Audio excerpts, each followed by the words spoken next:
아이가 장난감을 번쩍 들고 웃고 있습니다. 아빠는 장난치며 아이의 볼을 꼬집습니다. 8년 전 이혼한 김모 씨는 면접 교섭권을 얻어 한 달에 2번 아이를 만나왔습니다. 요거트를 좋아하는데 망고를 종류별로 제가 다 사줬습니다.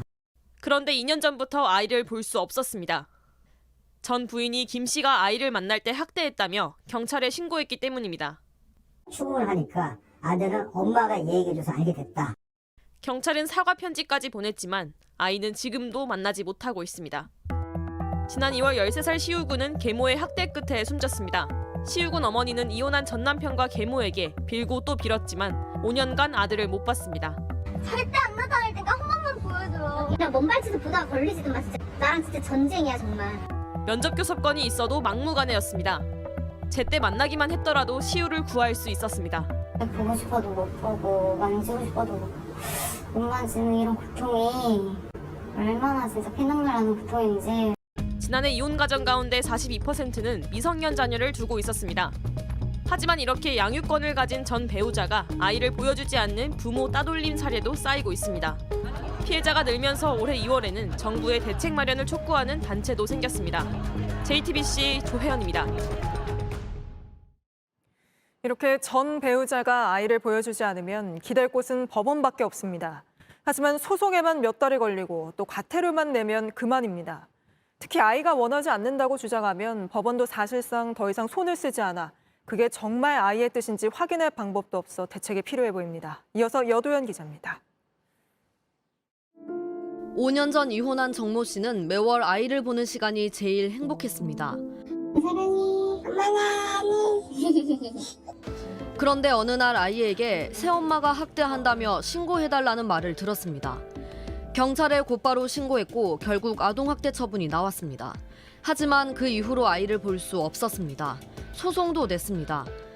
전 남편은 엄마를 보고 싶지 않다는 아이의 진술서를 내밀었습니다. 저랑 잘 있었거든요.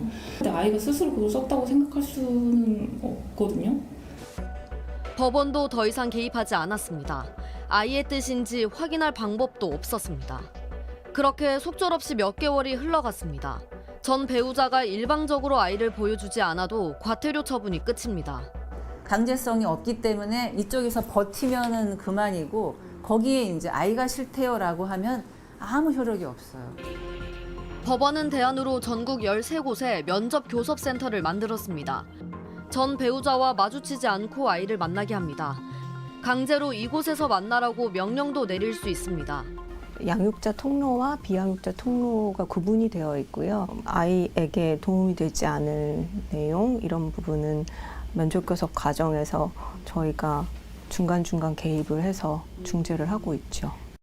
하지만 주말에 이용하려면 서너 달씩 기다려야 합니다. 하고 말은 못해도 사실 그 상실감을 안고 살거든요. 부모 자녀 간의 관계를 유대감을 가지고 성장해 나갈 수 있는 거는 아이 본인을 위해서 너무 중요한 문제죠. 아이를 위해서라도 면접 교섭의 강제력을 높이고 범위도 넓히는 등 정부와 법원이 적극적으로 나서야 합니다. JTBC 여도현입니다. 지난 2월 학대를 받다 숨진 11살 이시우 군의 이야기 저희가 계속 전해드리고 있습니다. 의붓 어머니는 오늘 첫 재판에서 아이를 학대했지만 살해할 마음은 없었다면서 혐의를 부인했습니다. 시우의 친어머니는 아이를 제대로 만날 수 있었다면 구할 수 있었다고 말합니다. 이혼된 제 아들은 4년간 저와 말 한 번, 손 한 번 잡아보지 못하고 세상을 떠났습니다. 친어머니가 왜 시우를 만나지 못했던 건지 신진 기자가 전해드립니다. 그릇을 통째로 들고 밥을 먹는 아이. 볼엔 토실토실 살이 올랐습니다. 시우의 친엄마 전화기엔 시우를 위해 차린 음식, 아들을 키운 6년 동안의 추억이 빼곡히 기록돼 있습니다. 친모는 남편의 폭행을 견디다 못해 2018년 5월 이혼했고 이후 시우와 못 만나게 됩니다. 경제력이 있는 친부는 언제든 아이를 보게 해주겠다며 양육권을 가져갔습니다. 하지만 4년 동안 면접 교섭권은 이혼 직후 딱 2번 지켜졌습니다. 의붓 어머니와 친부는 이사하고 전화번호를 바꾸며 친모를 따돌렸습니다. 지금과 비례할 만큼 정말 많이 괴로웠었어요. 계속 붙어 있다가 아예 이렇게 시작한 거잖아요. 그러니까 감당이 안 되더라고요. 수소문에 찾아갔지만 욕설과 협박이 돌아왔습니다. 한 번만 더 진짜 시우 학교 앞이 아니라 먼발치도 보다가 걸리지도 마. 나랑 진짜 전쟁이야 정말.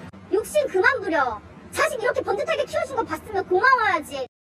친권을 되찾기 위해 변호사를 선임했지만 의붓어머니는 시우를 위해 물러서라고 했습니다. 애한테 상처되는 거 모르냐. 반장 너무세 돌을 던지지 말아달라. 이러는 사이 친모는 암 진단을 받고 시간이 흘렀고 시우는 숨졌습니다.